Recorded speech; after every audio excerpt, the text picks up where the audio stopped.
Hello student, आज हम लोग एक्सरसाइज 3.1 का न्यूमेरिकल करेंगे।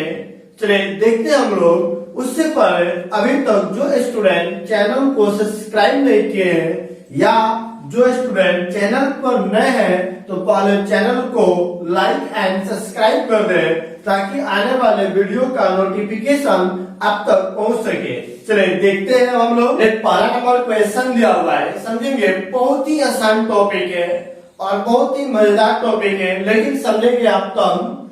और आप लोग वीडियो को अंत तक जरूर देखेंगे क्योंकि इस टॉपिक से आपका एक क्वेश्चन हर साल आता ही आता है। चलिए तो देखते हैं पहला नंबर क्वेश्चन क्या दिया हुआ है। ये एक मैट्रिक्स है जिसका सदस्य 2, 5, 19, -7 ये आपका दिया हुआ है।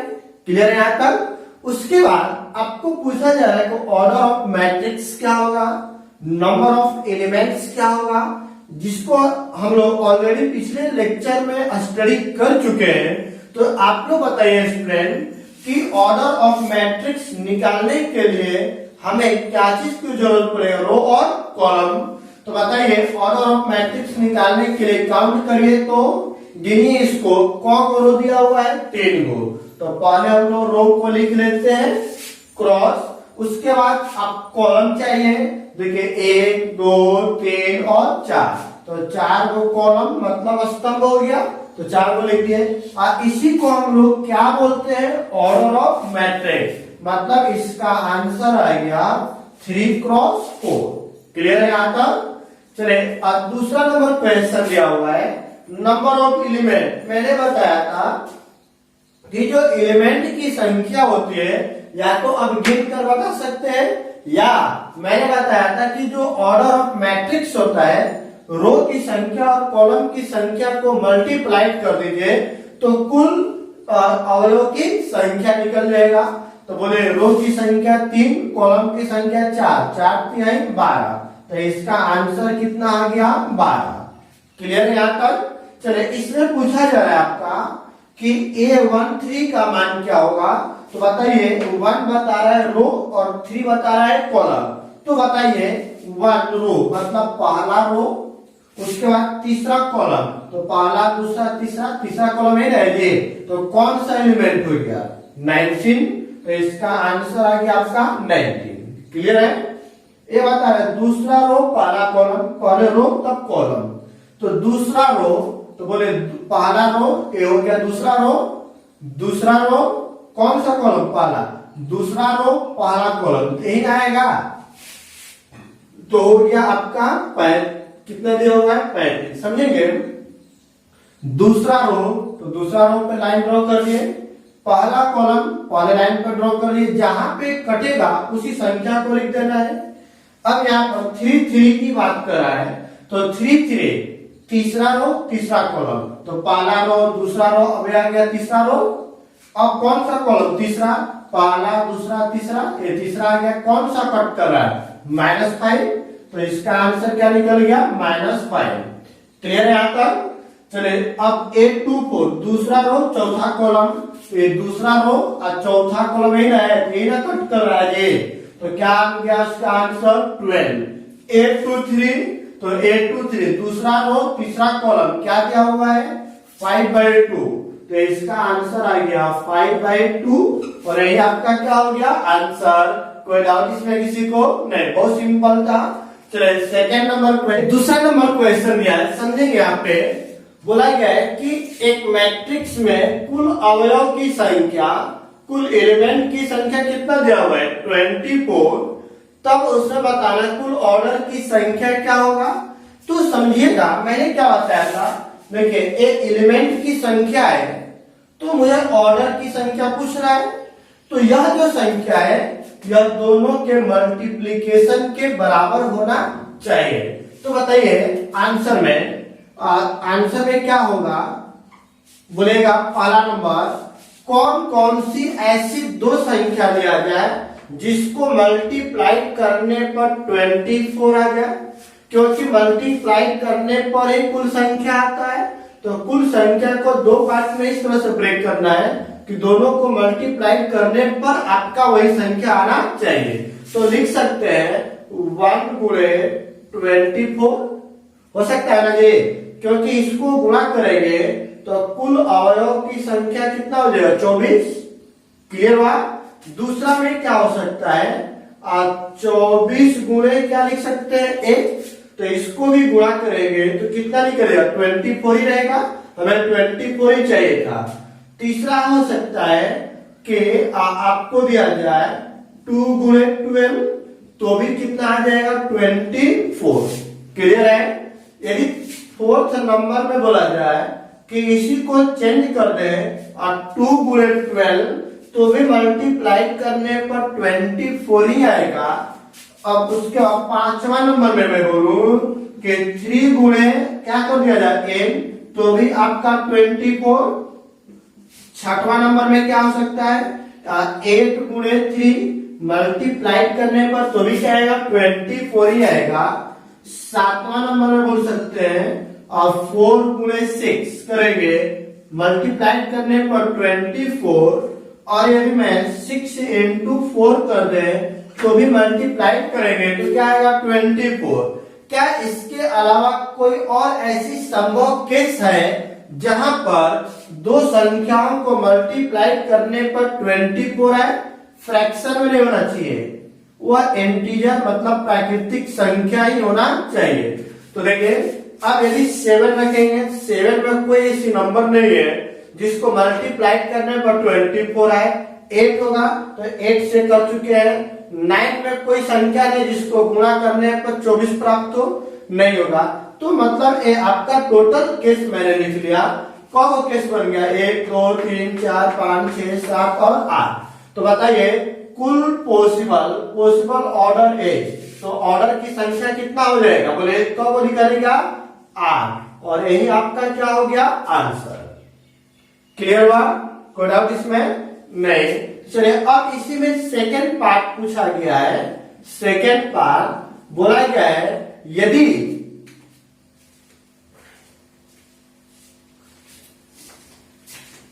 इसी में सेकेंड पार्ट पूछा गया है कि अब अवयव की संख्या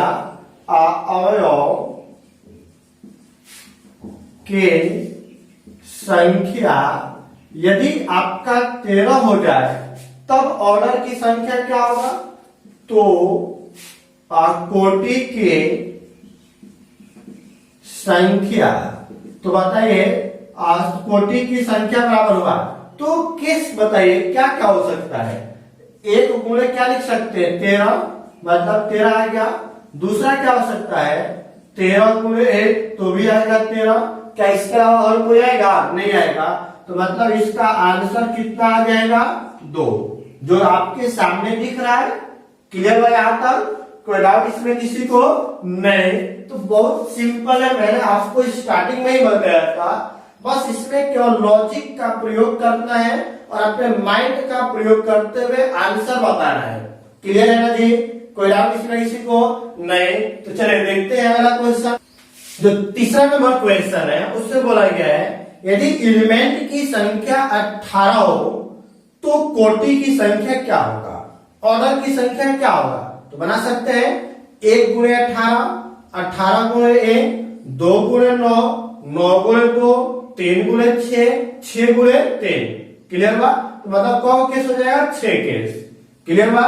उसी में सेकंड पार्ट में पूछा गया है कि यदि एलिमेंट की संख्या 5 हो जाए तो ऑर्डर की संख्या क्या होगा, तो 1 गुणे 5, 5 गुणे 1 बन जाएगा। क्लियर है। चलिए हम लोग नंबर 4th क्वेश्चन करते हैं। 4th नंबर दिया हुआ है construct 2 cross 2 order of matrix, मतलब 2 गुणे 2 कोटि के अवयव की रचना करना है। जब आपको दिया गया है कि ए आई जे बराबर आई प्लस जे का होल स्क्वायर बाई 2, बी में दिया हुआ है ए आई जे बराबर आई बाई जे, और सी में दिया है ए आई जे बराबर आई प्लस 2जे का होल स्क्वायर बाई 2। ऐसा क्वेश्चन मैंने आपको पहले लेक्चर में ही ऑलरेडी बता चुका हूं। चलिए देखते हैं, सोल्यूशन करते हैं। चलिए बताइए पहला नंबर जो ए में दिया हुआ है क्या दिया गया है, a i j is equal to i plus j का होल स्क्वायर बटा में क्या दिया हुआ है 2। हमें कितने ऑर्डर का मैट्रिक्स डिजाइन करना है? 2 ऑर्डर का। तो लेट कर लीजिए, let A is equal to, हमें 2 ऑर्डर का, तो मतलब क्या हो गया, 2 रो चाहिए और 2 कॉलम, ये ना चाहिए ये। तो चलिए आप ही लोग बताइए, 2 रो चाहिए तो मैंने 2 लाइन ड्रॉ कर लिए, और 2 कॉलम चाहिए, 2 लाइन ड्रॉ कर लीजिए। तो यहाँ पे क्या है, ए एंड ए। अब बताइए, यहाँ पहला रो है 1 1, ये दूसरा है तो 2 2, पहला कॉलम है 1 1, दूसरा कॉलम है तो 2 एंड क्या लगेगा 2। कोई डाउट है इसमें किसी को? कोई डाउट किसी को नहीं? तो चलिए अब यहाँ पर A11 A12 A21 A22 का मान निकाल लें और इसके अंदर पुट कर दें, तो मेरा मैट्रिक्स बन जाएगा कि नहीं बन जाएगा? बिल्कुल बन जाएगा। कोई डाउट इसमें किसी को नहीं? तो चलिए देखते हैं। अब बताइए, चूंकि पहले क्या निकालना है, A11, तो बताइए जहां पर I है, I का मान 1 और J का मान भी 1, पुट करिए तो I का मान 1 प्लस J का मान 1 का होल स्क्वायर बाय 2 बराबर देंगे 1 प्लस 1 और 2 का होल स्क्वायर बाय 2। तो बोले 2 गुना के 4 बाय 2 बराबर कितना निकल गया? 2। अब A11 के बाद क्या निकालना है? A12 समझेंगे, I के जगह पर 1, J के जगह पर 2 पुट करिएगा, क्या बनेगा? I का वैल्यू 1 और J का वैल्यू 2, टोटल का होल स्क्वायर बाय 2। तो क्या बनेगा बोले, 2 प्लस 1 हो गया 3 का स्क्वायर बाय 2, तो बराबर निकल गया 9 बाय 2। कोई डाउट इसमें नहीं? चलिए अब क्या निकालेंगे, A21, तो I के जगह पर क्या हो गया 2 और J के जगह पर 1 पुट करिए, तो I का वैल्यू 2 और J का वैल्यू 1 का होल स्क्वायर बाय 2, तो क्या निकला 2 प्लस 1 3 का होल स्क्वायर बाय 2 मतलब 9 बाय 2। क्लियर है ना जी? अब लास्ट में क्या निकालना है, A22, तो A बोले I का वैल्यू 2 और J का वैल्यू 2 पुट करेंगे, तो बोले 2 प्लस 2 का होल स्क्वायर बाय 2, तो 2 2 4 का होल स्क्वायर बाय 2, तो 16/2 कट करके आ जाएगा 8। कोई डाउट इसमें किसी को? कोई डाउट किसी को नहीं? तो चलिए अब देखते हैं हम लोग कि इन सबका वैल्यू निकाले, तो इसमें पुट कर देते हैं। चलिए अब आप ही लोग बताइए, इसलिए A बराबर क्या निकल जाएगा बोले तो A11 का वैल्यू क्या निकला हुआ है 2, अब पुट कर दीजिए 2।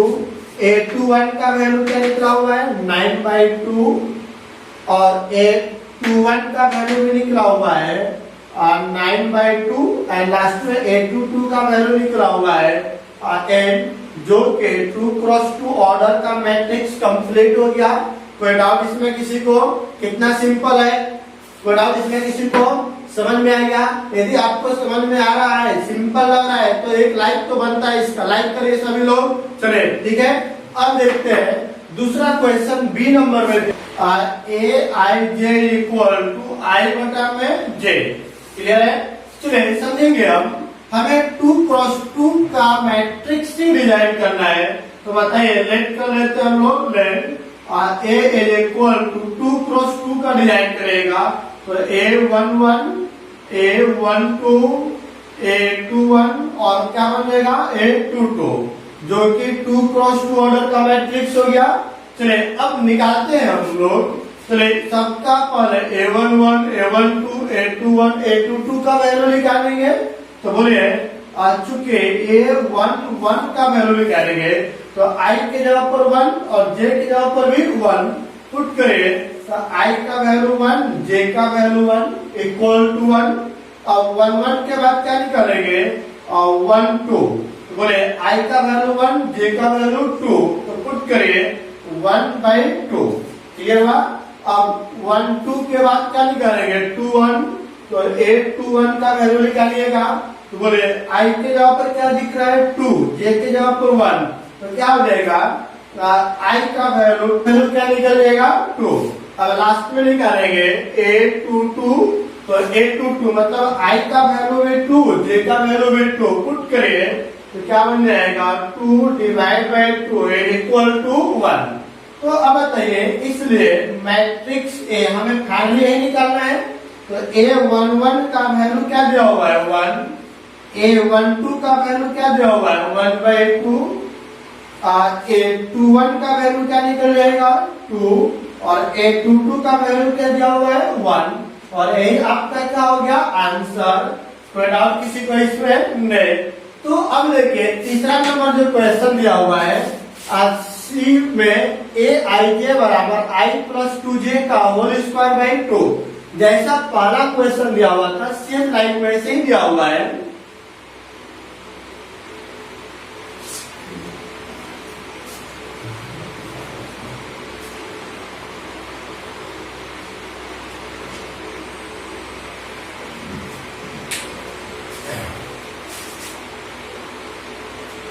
चलिए सी नंबर देखें, ए आई जे बराबर ए आई प्लस 2j का होल स्क्वायर बाई 2।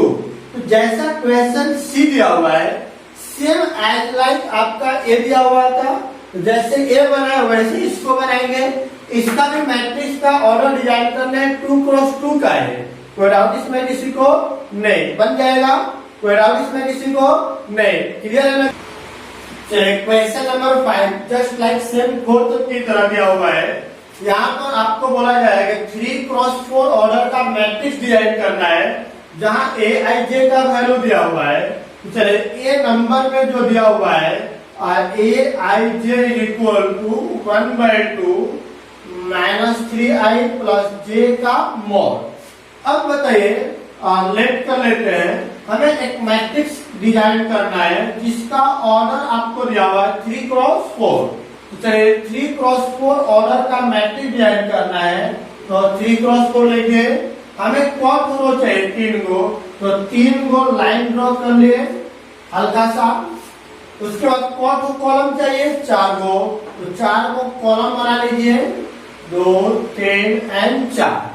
अब जहां जहां कट करा है वहां वहां आप ए लिख दीजिए।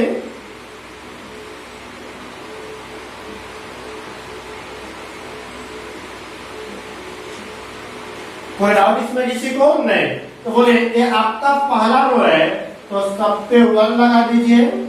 ये दूसरा रो है तो यहाँ पर 2 लगा दिया जाए, और उसके बाद यह तीसरा रो है तो यहाँ पे क्या लगा दे 3। कोई डाउट किसी को नहीं। अब कॉलम है, पहला कॉलम 1 1 1, दूसरा कॉलम 2 2 2, तीसरा कॉलम 3 3 एंड 3, ये फोर्थ कॉलम है तो 4 4 एंड क्या हो गया 4। कोई डाउट इसमें किसी को नहीं। तो अब हम 1 बाई 1 करके सभी का वैल्यू निकालते हैं, देखते हैं क्या आता है। अब बताइए चुके पहला में निकालना है A11, तो बोले A11 निकालेंगे तो I के जगह पर 1 J के जगह पर 1 पुट कर दीजिए। तो 1/2 mod of minus 3 into 1 minus J का भी मान 1, तो बोले 1/2 into mod of minus 3 minus 1, क्या निकल गया -4 का मॉड क्या होता है 4, तो निकल गया आपका कट करके क्या निकल जाएगा 2। ये कटेगा ना जी 2 बार में। अब 1 1 के बाद क्या निकालेंगे 1 2, तो बोले A12 तो 1/2 I का वैल्यू 1 J का वैल्यू 2 पुट करिए -3 into I का वैल्यू 1 और J का वैल्यू 2। तो डायरेक्ट सोल्व कर लेते हैं। बोले 3 में 1 का गुणा होगा 3 3 2 कितना हो गया -5, और -5 का मॉड क्या होता है 5 होता है। तो बोले क्या निकल गया 5/2। क्लियर है। उसके बाद 1 2 के बाद क्या निकालेंगे 1 3। तो बताइए यहाँ पर I का वैल्यू 1 और J का वैल्यू 3, तो पुट करिए तो -3 into I का वैल्यू 1 माइनस J का वैल्यू आपको दिया हुआ है 3, तो बोले 1/2 3 और 3 कितना आ गया -6, और -6 का मोड होता है 6, कटेगा तो कितना निकल जाएगा 3। कोई दिक्कत चले 1 3 के बाद क्या निकालना है, अब 1 4, तो A 1 4 निकालेंगे तो 1/2 मॉड ऑफ I का मान 1, J का मान 4 पुट करिए तो -3 into 1 -4, तो 1/2 4 3 कितना आ गया -7, तो 1/2 और 7 का -7 का मॉड 7, तो 1/2 एक तो निकलेगा आपका। अब उसके बाद क्या निकाला है A21, तो बताइए चूंकि A21 तो I का वैल्यू क्या हो गया 1 और J का वैल्यू 2 पुट करिए, देखिए ध्यान से 1/2 मॉड ऑफ -3 into I का वैल्यू पहला संख्या I होता है 2 माइनस J दूसरा संख्या होता है J का वैल्यू 1, तो सोल्व करेंगे तो क्या आएगा बोले 1/2 मॉड ऑफ बोले 3 गुना के 6 1 7, तो अब सोल्व करेंगे तो 1/2 into 7 बराबर 7/2, क्लियर है। अब 21 के बाद क्या निकालना है 22, तो बोले A22 निकालेगा तो 1/2 पहली संख्या I दूसरी संख्या J पुट करिए -3 into I का वैल्यू 2 और माइनस J का वैल्यू भी 2, तो 1/2 3 गुना के 6 2 8, तो बोले 1/2 into 8 ये कटेगा तो कितना निकल गया 4। अब उसके बाद क्या निकालना है A23, तो चलिए निकाल लेते हैं A23, तो A23 भी निकालेगा तो 1/2 I का मान 2 J का मान 3 पुट कर दीजिए -3 into I और -J, तो बोले और 1/2 3 गुना के 6 3 9, तो क्या निकल गया -9, बोले 1/2 -9 का 9 हो जाएगा, क्लियर है आता। चले अब निकालना है A24, चले A24 देख लेते हैं, तो A24 तो 1/2 I का वैल्यू 2 J का वैल्यू 4 पुट कर दीजिए, अब -3 into I -4, तो 1/2 3 गुना के 6 4 10, तो 10 -10 का मोड क्या हो जाएगा 10 और कट कर कितना निकल जाएगा 5, क्लियर है तक।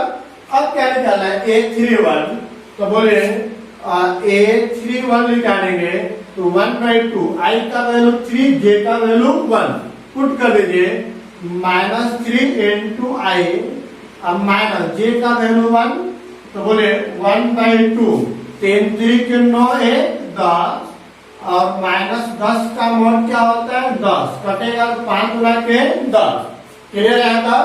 चलिए उसके बाद A32 निकालना है तो 1/2, अब बोले I का वैल्यू 3 J का वैल्यू 2 पुट कर दीजिए -3 into I और J का वैल्यू हो गया 2, तो 1/2 10 3 के 9 2 11 और 11 का मोड क्या होता है 11/2, क्लियर हो गया। अब उसके बाद निकालना है A33, तो निकाल लेते हैं A33, तो I का वैल्यू 3 J का वैल्यू 3, तो पुट कर दीजिए 1/2 into -3 गुणे I और -J का वैल्यू भी 3, तो 1/2 10 3 के 9 3 12, तो अब -12 का मोड क्या होता है 12, कट करके क्या आ जाएगा 6। उसके बाद लास्ट में निकालना है A34, तो बोले A34 निकालेंगे तो बताइए I का मान 3 J का मान 4 पुट कर दीजिए, क्या निकल जाएगा -3 into I का वैल्यू 3 और J का वैल्यू 4, तो बोले 1/2 10 3 के 9 4 13 और 13 का मोड होता है 13, तो क्या निकल जाएगा 13/2, कोई डाउट इसमें।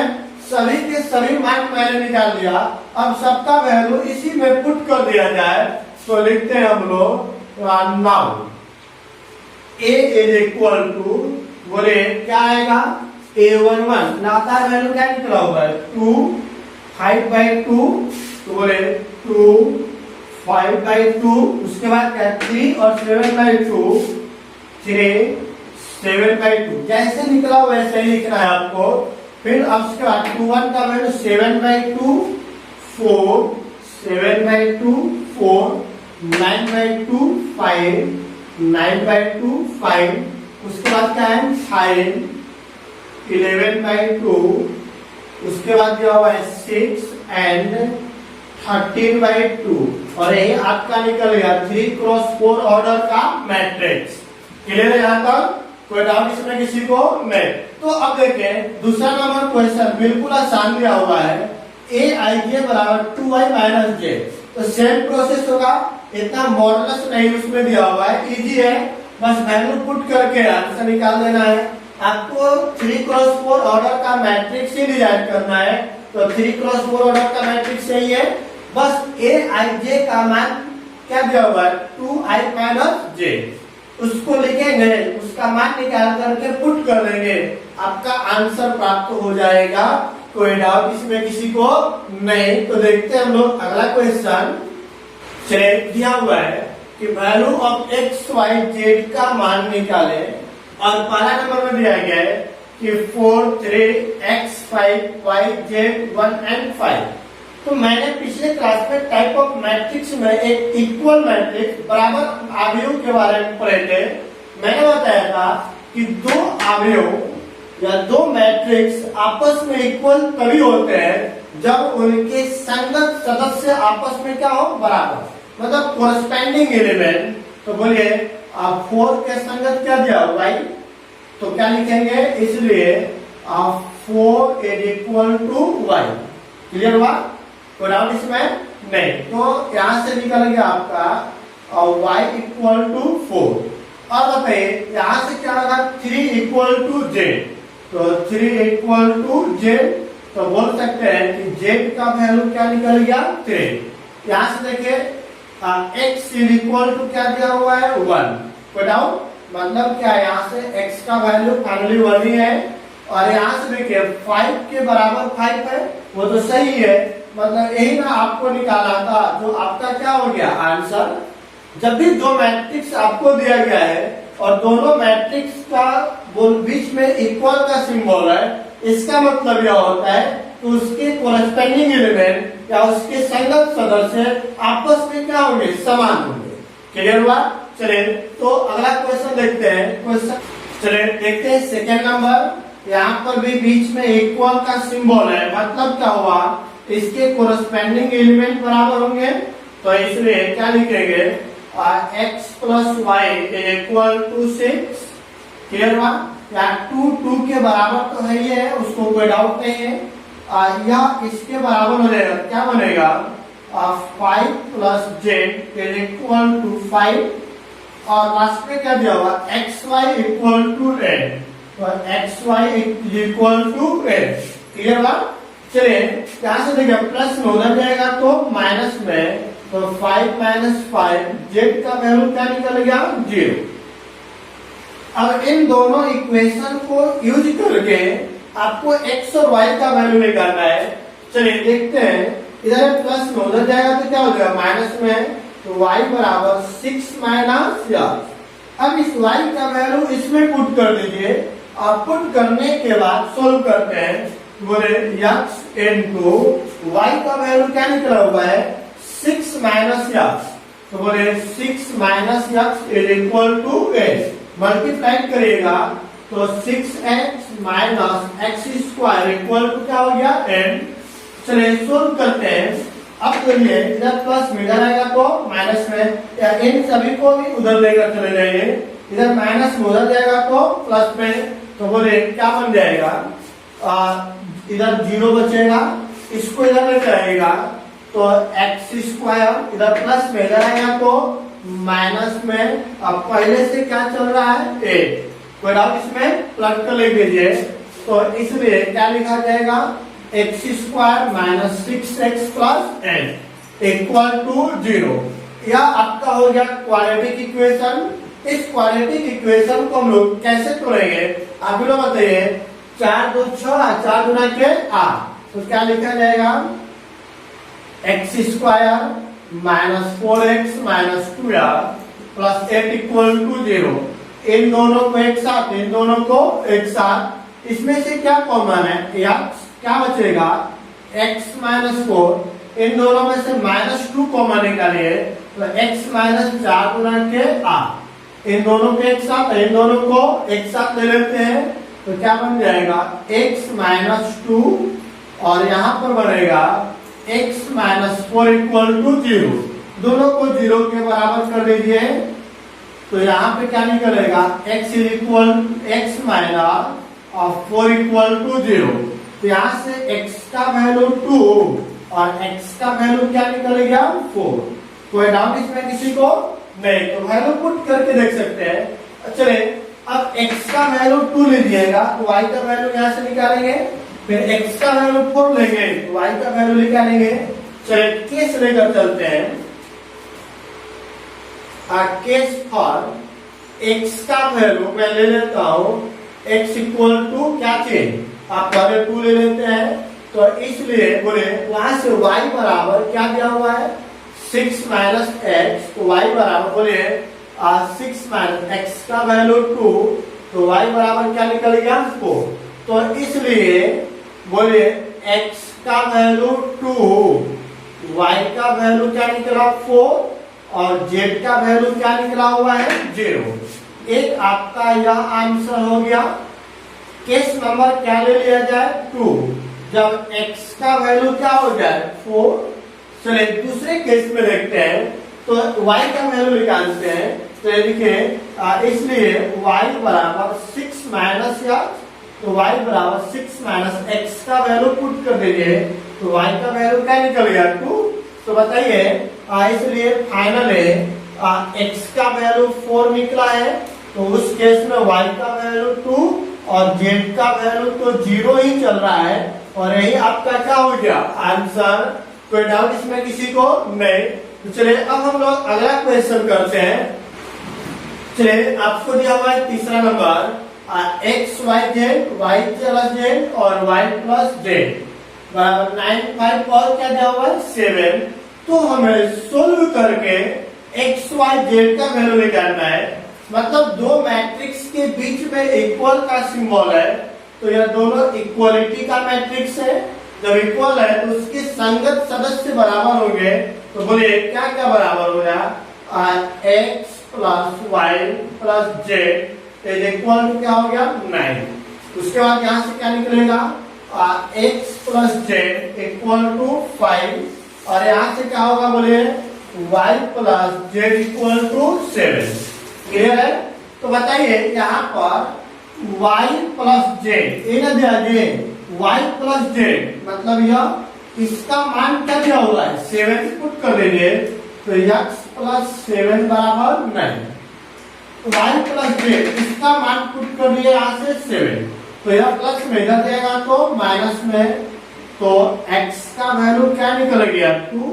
अब इस x का वैल्यू यहाँ पर पुट कर दीजिए, तो x का वैल्यू 2 पुट करेगा तो 2 प्लस z बराबर 5, प्लस में इधर जाएगा तो माइनस में, तो बोले z का वैल्यू क्या निकल गया 3।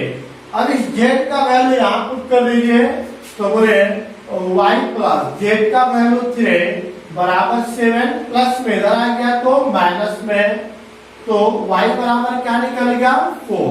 कोई डाउट इसमें किसी को तो नहीं। तो नाउ हम लोग फाइनली क्या बोलेंगे कि x का वैल्यू 2, y का वैल्यू 4 एंड z का वैल्यू क्या निकल गया 3, और यही आपका क्या हो गया आंसर। कोई डाउट इसमें किसी को नहीं। तो चलिए अब देखते हैं हम लोग अगला नंबर क्वेश्चन। चलिए दिया हुआ है a minus B 2a plus C 2a minus B 3c plus D बराबर -1 5 0 और 13। तो बोला जा रहा है इसको सोल्व करके a b c and d का वैल्यू निकालिए। तो चलिए देखते हैं, जब यह बराबर है इसका मतलब संगत सदस्य भी बराबर होंगे, तो इसलिए क्या बनेगा बोले a माइनस बी बराबर क्या बन जाएगा a माइनस बी बराबर -1, इक्वेशन नंबर फर्स्ट। यहाँ से बोले 2a माइनस बी बराबर क्या बन जाएगा 0, इक्वेशन नंबर सेकेंड। कोई डाउट इसमें नहीं। अब यहाँ से बोलिए 2a प्लस सी बराबर कितना दिया हुआ है 5, इक्वेशन नंबर 3, और यहाँ पर दिया हुआ है 3c plus d equal to 13, equation number 4। चलिए इन दोनों इक्वेशन को एक साथ ले लेते हैं। इन दोनों को सोल्व करके a और b का मान निकालने का प्रयत्न करते हैं हम लोग। बोले यहाँ पर भी माइनस बी, यहाँ पर भी माइनस बी, एक दूसरे में यदि घटा दें तो b कट जाएगा। तो लिखते हैं equation number first minus equation number second. पहला इक्वेशन क्या दिया हुआ है a माइनस बी बराबर -1, दूसरा में दिया हुआ है 2a माइनस बी बराबर 0। घटाइएगा तो चिन्ह परिवर्तन होगा। अब बोले a b से b क्या हो गया कैंसल, तो क्या बच गया यहाँ पर -2a प्लस a, तो हो गया -a। अब बोले यहाँ पर आ गया -1, तो a बराबर क्या निकल जाएगा 1, क्योंकि माइनस माइनस क्या हो गया कैंसिल। अब इस a का मान या तो इक्वेशन 1 में पुट कर दे या तो 2 में पुट कर दीजिए। बोले फ्रॉम इक्वेशन नंबर फर्स्ट क्या दिया हुआ है a माइनस बी बराबर -1, तो a का मान क्या निकला हुआ है 1, पुट करिए। तो बोले 1 माइनस बी बराबर -1, इधर प्लस में उधर जाएगा तो माइनस में, तो -1 -1, तो बोले -2 माइनस माइनस कैंसिल हो गया, तो b इक्वल टू क्या निकल जाएगा 2। a का मान निकल गया, b का मान निकल गया। अब ये तीसरे इक्वेशन में a का मान पुट कर देंगे तो क्या निकल जाएगा c। तो लिख देते हैं फ्रॉम इक्वेशन नंबर 3 क्या दिया हुआ है बोलेगा 2a plus c equal to 5। अब a का मान पुट करेंगे, a का मान क्या दिया हुआ है 1, तो 2 into 1 plus c equal to 5, तो 2 प्लस c इक्वल टू 5। तो चलिए अब आप ही लोग बताइएगा, प्लस में इधर आएगा तो माइनस में, तो c बराबर 5 माइनस 2, तो c का वैल्यू क्या निकल गया 3। क्लियर है यहाँ तक, कोई डाउट इसमें नहीं। तो अब बताइए यदि इस c का मान फोर्थ इक्वेशन में पुट कर दें तो निकल जाएगा। तो बोले फ्रॉम इक्वेशन 4 क्या दिया हुआ है बताइएगा 2c plus d is equal to 13, c का मान 3 निकला हुआ है, 2 into 3 प्लस d बराबर 13, तो 3 गुना के 6, इधर प्लस में इधर आएगा तो माइनस में, तो d बराबर कितना निकल जाएगा 7। क्लियर है। तो फाइनली देखें now a b c and d, तो बोलिए a का मान बताइए क्या निकला हुआ 1, b का मान क्या निकला हुआ है b का मान 2, c का मान क्या निकला हुआ है कहाँ गया 3, एंड d का मान 7, और यही आपका क्या हो गया आंसर। कोई डाउट इसमें किसी को, कोई डाउट नहीं। तो अगला क्वेश्चन देखते हैं। चलिए देखते हैं 8वां नंबर क्या दिया हुआ है। अब बोला गया A एक मैट्रिक्स है जिसका element a i j order दिया हुआ m क्रॉस n। तब बोला जा रहा है कि एक वर्ग आव्यूह है, तो वर्ग आव्यूह है तो इसमें कौन सा ऑप्शन सही होगा। तो बताइए वर्ग या स्क्वायर मैट्रिक्स होने के लिए मैंने बताया था कि रो और कॉलम की संख्या आपस में क्या होना चाहिए बराबर। तो बोले यही होता है रो और ये होता है कॉलम, तो ये दोनों के दोनों आपस में क्या होना चाहिए बराबर। तो बराबर का ऑप्शन कौन सा है सी, और यही आपका क्या हो गया आंसर। या आपको बोर्ड एग्जाम में 2-2 3-3 बार पूछा जा चुका है। क्लियर है इसमें, कोई डाउट यहाँ तक किसी को नहीं। क्लियर है जी। चलिए अगला क्वेश्चन करते हैं। 3x plus 7 5y plus 1 2 minus 3 equal to 0 y minus 2 8 and 4 यही दिया हुआ है। तो चलिए बोला जा रहा है तब x और y का वैल्यू निकाले।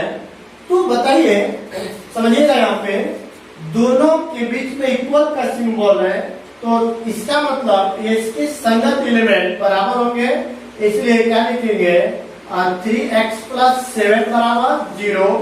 उसके बाद क्या लिखा जाएगा 5 बराबर y माइनस 2, यहाँ पर y प्लस 1 बराबर 8, एंड यहाँ से क्या निकलेगा और 2 minus 3 x is equal to 4। Clear है।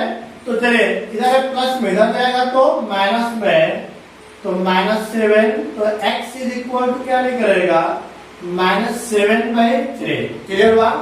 अब देखिए इधर माइनस में इधर आ गया तो प्लस में, तो बोले y इज इक्वल टू क्या निकल गया 7, इधर प्लस में इधर आ गया तो माइनस में, तो y इज इक्वल टू 7। चलिए यहाँ पर भी देखते हैं, इसको इधर लाइए, इसको इधर लेकर चले जाइए, इधर माइनस प्लस में इधर आ गया तो माइनस में, तो बोले घटाइएगा तो -2 बराबर 3, इधर n2 में इधर आ गया तो डिवाइड में बराबर x, तो इसलिए x बराबर -2/3। तो यहाँ पर देखें y का वैल्यू तो दोनों केस में समान आया है, लेकिन x का वैल्यू एक बार -7/3 आ रहा है और दूसरी बार -2/3 आ रहा है। क्या दोनों सही है? नहीं होगा, क्योंकि यहाँ पे भी पुट करेंगे -2/3, तो इसको सोल्व करेंगे तो 0 के बराबर नहीं आएगा। मतलब क्या हुआ कि आपका जो x का वैल्यू लिखना हुआ है उस वैल्यू पर आपका इक्वालिटी का जो सिंबल है उस कंडीशन पे दोनों बराबर नहीं हो रहा है। जब नहीं होगा तो बोलेंगे यहाँ पर x का मान निकालना संभव नहीं है। तो डाउट इसमें नहीं, तो लिखते हैं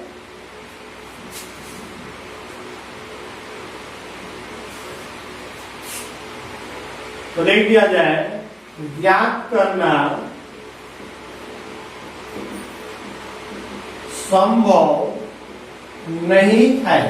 तो डाउट इसमें क्लियर हुआ। चलिए तो ये आपका आंसर हो गया। या लिखेंगे कि value of x and y is not defined.